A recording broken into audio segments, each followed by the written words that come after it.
Hey guys, alright, so this is the jerky that's come out of the dehydrator. It's already been water activity tested, so we know that it is within range.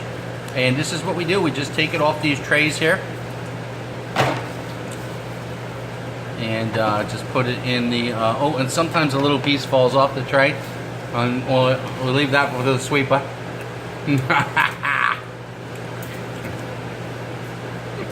This is it. We put it in these buckets, and then we bring it over to the scale, to the bags, and then we start bagging this good stuff up.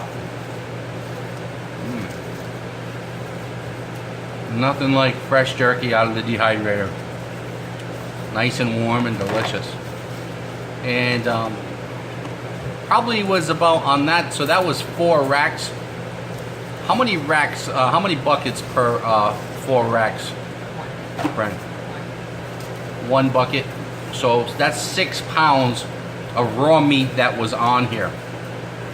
And we fit roughly about, let me see, 3 bins, so 18, about 20 pounds in each dehydrator at a time.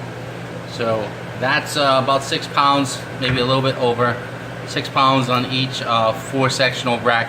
And we can fit 3 of those in those Weston 160 liter dehydrators, okay? So that's what we do, guys. After it's tested, we take it off the trays, throw it in the bucket. It sits to room temperature, and then it gets bagged. All right. Thanks for watching.